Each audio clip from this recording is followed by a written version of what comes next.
Thanks everyone for joining me. I've got another episode of the Travel Collective where I meet amazing people that work travel and wanderlust into their lives in various different ways. So I'm happy to have a conversation with Marie today. So thanks for joining me, Marie. Oh, thank you so much for having me, April. It's wonderful to be here. Oh, you're welcome. So I've been toying with this idea of wanderlust, if it's something that we're kind of born with or something that's kind of nurtured or something that we discover, sometimes later in life. So tell me how wanderlust plays out for you. Absolutely. So I feel that there's been a part of me that has always been drawn to travel and exploring. And my first taste of it really was I was about 5 years old, and I had lived in San Diego at the time. But my parents were from the Midwest and they wanted to come back to their roots, to some of their family. And we then took a road trip as we were moving from San Diego to the Chicago area. And we went through these really amazing places, such as the Painted Desert in Arizona. And I just remember being so in awe of how different landscapes looked and how even people's accents changed even within the states as we were traveling through. And it was this just beautiful time. And I just remember having so much joy as we were finding new places to visit and going to little different museums along the way. And so that stayed with me. Um, but it wasn't until I was in college that I really had the experience to travel more. And so I was part of a group in which we got to travel to conferences in different locations and went to Vegas and DC and Miami. And I absolutely, again, just loved connecting to different cuisines and how, different cultures played into the area. And so it's for me just been a part of my almost like a spiritual journey as I traveled to new places and see again just all these beautiful different ways that people live and different nature and landscapes. And so I just feel like it's been, I don't know, part of my life always. Yeah. Oh, that's Yeah, oh, that's wonderful. wonderful. And I noticed that you put down that you love California. So talk to me a little bit about California as a repeat destination and what you love about it, because it's a big state. There's a lot to California. It is. So I might be a little biased.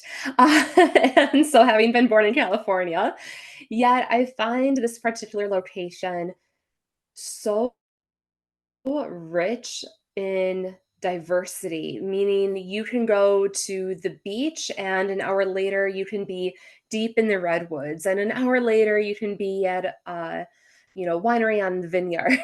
Yeah. And so there's so much, right, to see and to do, whether you want kind of that more luxurious travel or you want to really just get out into nature and do some camping.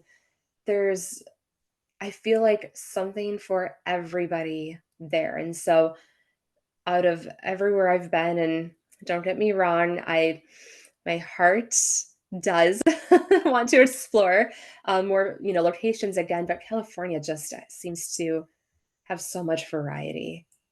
Yeah, it really does. Talk to me about retreats. You lead retreats. When did you get into feeling the call to take others with you, it sounds like, or Mhm. how does that play Yeah. into your life? Oh my goodness. I just absolutely love going on retreats. And so I host retreats that are both more local retreats, but then I also have these destination retreats where we get to visit and explore. And just last month, I brought a group of 10 women to Costa Rica. And so we stayed in Uvita, Costa Rica, where we really had the opportunity to be close to the beach. So we went horseback riding on the beach at sunset. And then we also got to explore the jungle and hiked up a mountain and went zip lining through the canopy. And it was just absolutely incredible. Um, and it's interesting because what I found is that there are And I'll just say women just because it's women that come to the retreats with me. Many women have told me that they want to travel more, that they want to explore, and this is a dream of theirs, but they're not yet maybe comfortable or confident in doing it themselves. And so being able to travel in a group really helps them to feel more safe and secure, especially going places that they haven't gone before or out of the country too. That can be a big challenge if that's new to you. And so having that ability to travel in a group and to support one another, encourage one another, get like all excited about the different, things that they're seeing too is really a unique experience. And so I love supporting women, whether again, it's something that they haven't done much and they want to explore more, or even seasoned travelers who just really want a new perspective and bring a depth to their travel that maybe isn't done, let's say, on a family vacation. It's a very different style of travel. Right. And for women, I think we're always, whether we're in a job or a friendship or a relationship, a lot of times we're the one that does all the planning. We do all the behind the scenes stuff. So I think for a lot of women too, at many different stages in their life, they sometimes don't feel like they can actually get away, even though that's what they really need most.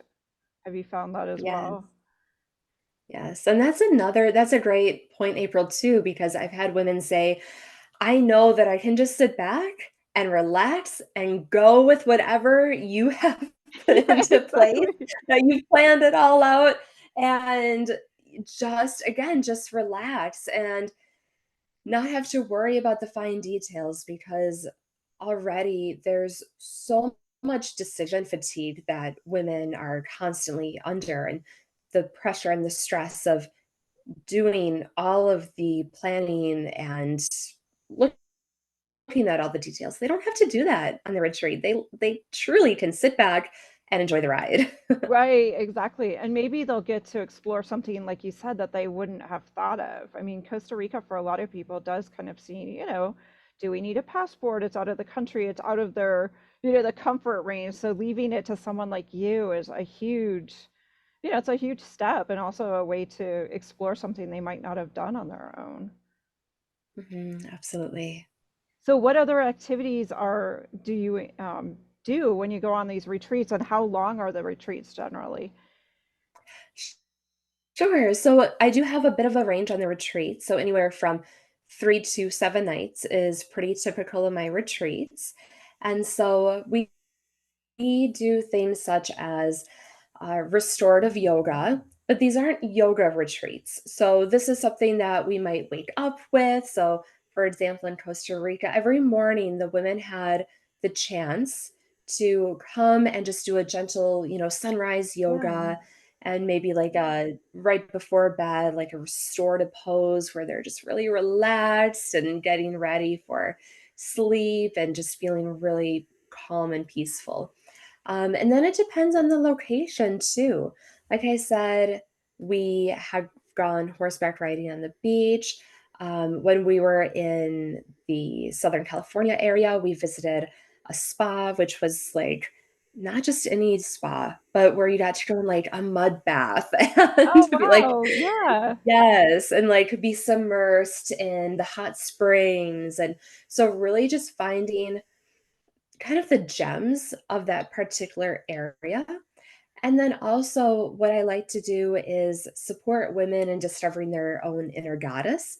And so we'll have goddess circles and explore more for each woman as to maybe what's stopping her from bringing some of the tools into her everyday life. Because I want this to be an experience that is not only for the week, but Right. that she actually has some tools that she can bring into her life, for long after. So I bring in some kind of coaching and some somatic, like healing practices as well that the women can use just again in their day to day life so that they can feel like they have that sense of retreat bliss anytime that Yeah. they desire. Yeah, that's great. Especially like to go to Costa Rica too. You're currently in Wisconsin, you said, and those winters, Yeah. those Midwest winters just get long for people. So I'm sure the women They in that do. area, I mean, like leaving the Midwest in February, you're just ready to go anywhere that's warm. So Right. Yes, it's a nice getaway, definitely. So talk to me a little bit about solo travel. Is that something that you enjoy yourself, something you don't enjoy? I mean, because I think a lot of people, like me personally, it's I'm Mhm. not a big fan of solo travel. I don't know. It's like I spend so much time working alone that it's like traveling with people is much more enjoyable. But for some women, it's kind of the reverse. Right. Well, this is an interesting question because for me, I enjoy both. So I love traveling in community and groups. I think that it just adds a lot of fun and you're making memories together versus when you are just on your own. There's no way to describe what you've experienced to Right. someone else, right? Yeah. So when you've gone through it with others, you can just say like, "Oh, remember when this happened?" And you're right back in the moment and all those feelings come back and it's like you're there again and that person completely understands. But you can't describe that to someone who Yeah. hasn't been there, Right, right. It isn't the same. right? And so, for some of those reasons, I do prefer the group travel, but once in a while, it's nice to do a little solo travel just if I am also an empath and an introvert. So sometimes it's nice to just take a little bit of time for myself, maybe even just a day or two or three. But I would say that would be more of a shorter, like short-term travel.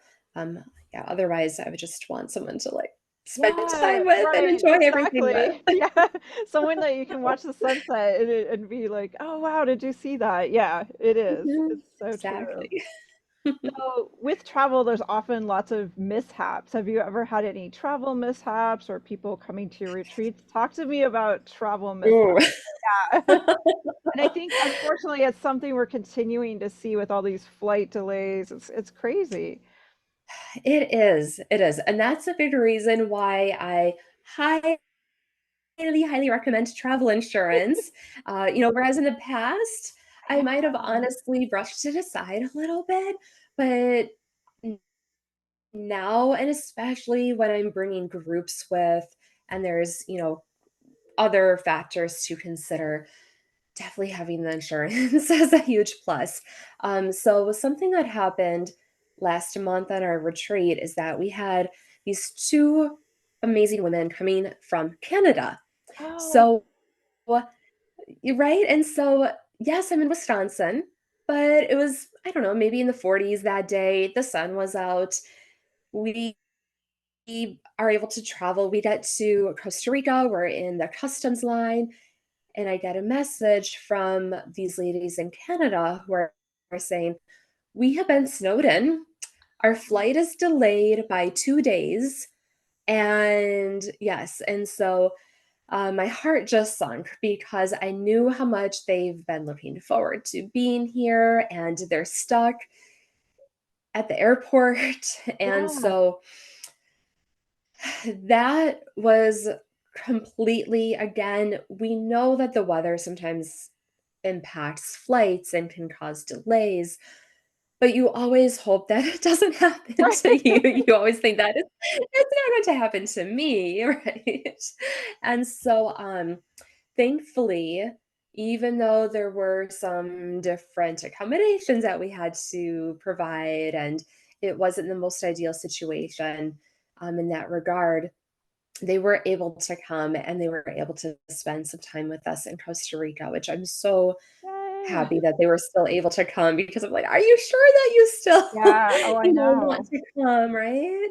Because it can really cause some, um, just frustrations when something like that happens, but they just went with the flow, and, I do believe that things happen for a reason, and it's not always what we desire, and we don't always like it in the moment, but I can't say whether or not these, women who are friends maybe needed to connect a little bit differently with one another even.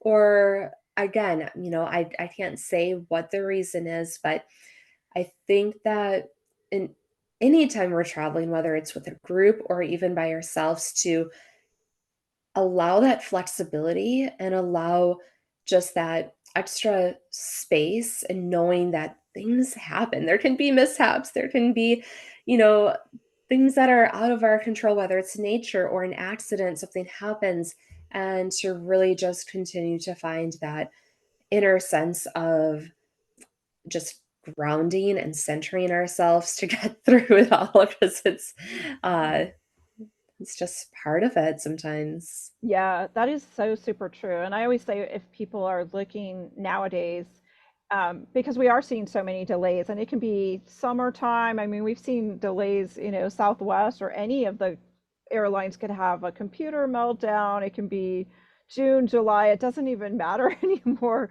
But, just maybe building in an extra day, getting there a little early. But again, that flexibility and just viewing it as, maybe you just need that extra time, or maybe this trip this time wasn't meant to be. But that's where I full heartedly in the past, I was much like you, Marie. I was like, oh, I didn't need travel insurance, not a, I don't know. But now it's like, I highly recommend people get travel insurance.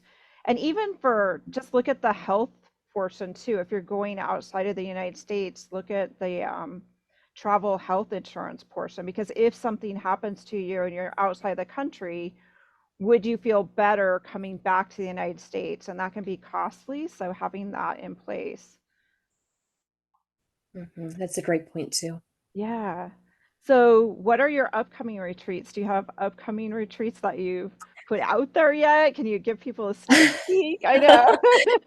Sure. Oh my goodness, I'm so excited. I have some amazing retreats in the works. And so in September, I am co-facilitating with a lovely woman that um, I've been collaborating with for the last couple of years. And finally, the retreat is getting closer. And so we are going to be going to Sicily in September. Oh, And wow.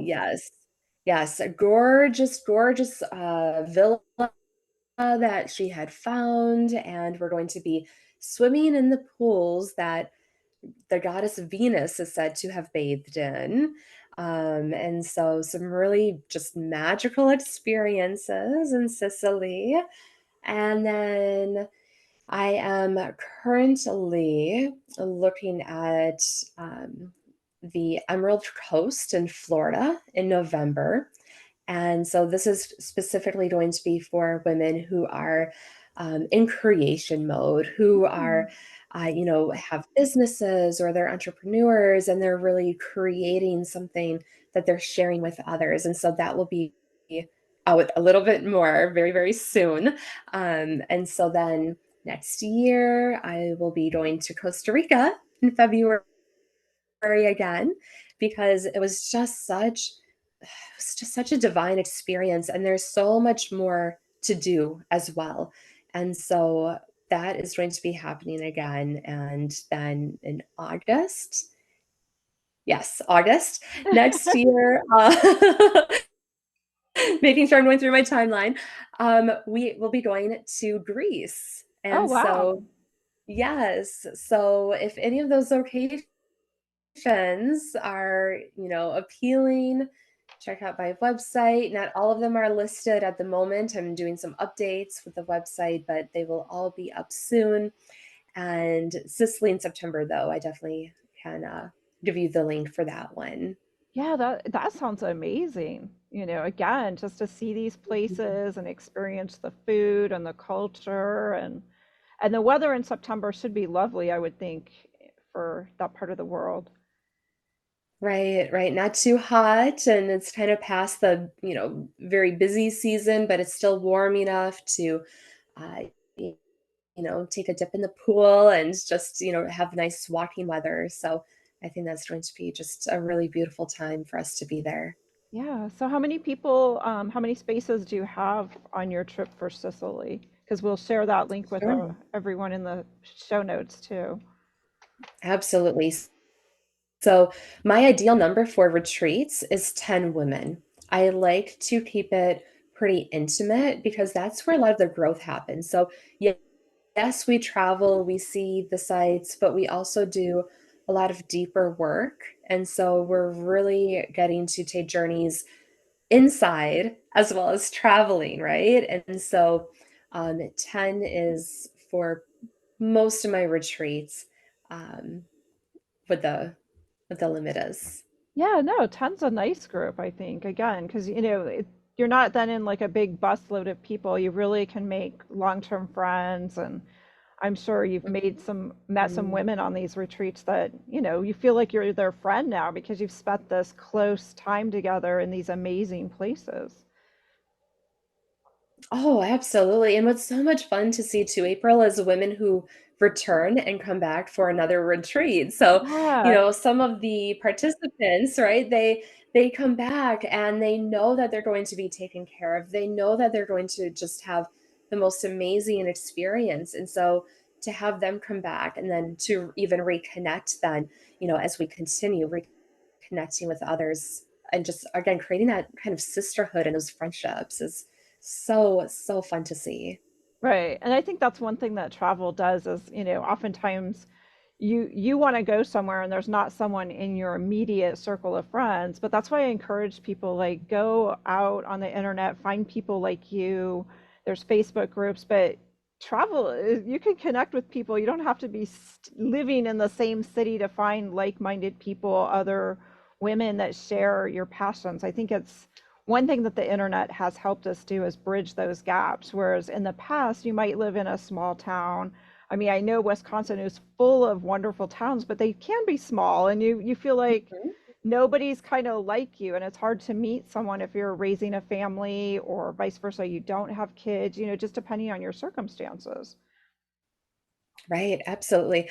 And yeah, and it's so fun too because even during retreats, there's typically an option for you can have either a single room or a shared room.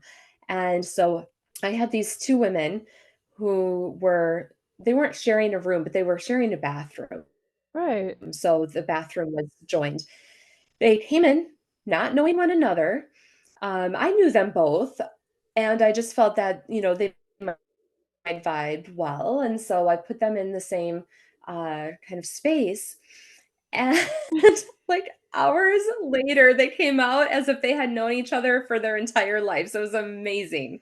I Wow. mean, they just bonded so quickly, and by the end of the retreat, they were just so, so connected again, as if they had been friends forever. It was so beautiful to Yeah, see. that's gotta be so rewarding for you to pair people up in a way, like, you kinda know this friend and you know this person, but they don't know each other yet, and to see that Right. blossom and bloom, that's just gonna feel that must feel amazing for you. Yeah, it does, it does. So that's one of the many perks that I have, Yeah. and so, it's so fun to see those connections happening. So tell me about like there may be women that are listening that are kind of on the fence, they don't have a friend that they would consider doing this with. And it sounds like again, it's a lovely, inviting, warm experience, but do you have online get-togethers or Zoom things that they can participate in and get to know you a little bit better before they make that decision? Because sometimes we kind of got to dip our toe in and be like, you know what, is this the right thing for me? Because some people may not have tried a retreat and it might be something that's a little out of their comfort zone. Yeah, I know that's a great question, and so, I do have a group on Facebook, just because it's a nice way for me to do lives once in a while and kind of talk about the retreats or some other aspects of what I do during the retreats, and so that's a great way, to connect, and of course, just to even have what is the word I'm looking for? Like a coffee chat Yeah, via Zoom, right. right? And Yeah. so just to connect for a little bit, just to learn a little bit more about, okay, is this right for me? And is this the right time? Is this the right location and how does this look? And what's really fun too is that once someone does register for a retreat, we have pre-retreat virtual meetings. And so all of the women get to know each other even before they go down to meet face to face. So they get a little bit more familiar and comfortable with Yeah. everybody so that once we get together, nobody truly is a stranger. Yeah. Oh, I love that. That's great. What are some tips for people Mhm. that, and this is a tricky question because sometimes we haven't traveled with a friend. And I kind of feel like travel is one of those areas where there's things you need to kind of talk about maybe before you travel with a friend because you can have a great friend, but you might not be good travel buddies, so to speak. Do you have tips for navigating that or trying that, before you sign up and now you're miles away, maybe you're on that cruise ship stuck out there at sea, you know what I mean? Yes, yes, absolutely. Okay, so this is interesting because the first thing that comes to my mind is um, I had someone who like co-facilitated a few of their retreats with me, and we always said the friendship and our relationship has to come first before anything else. And so it's having that conversation, I think, beforehand that look, there may be some times when we either don't agree on, I don't know, what restaurant to eat out Right. at, or Yeah, like which, exactly. right, like which direction to go. Right. Um, right. Or there might be some other things that come up just because when you spend so much time with another human being, Yeah. then, we can unintentionally kind of trigger one another and emotions can come up.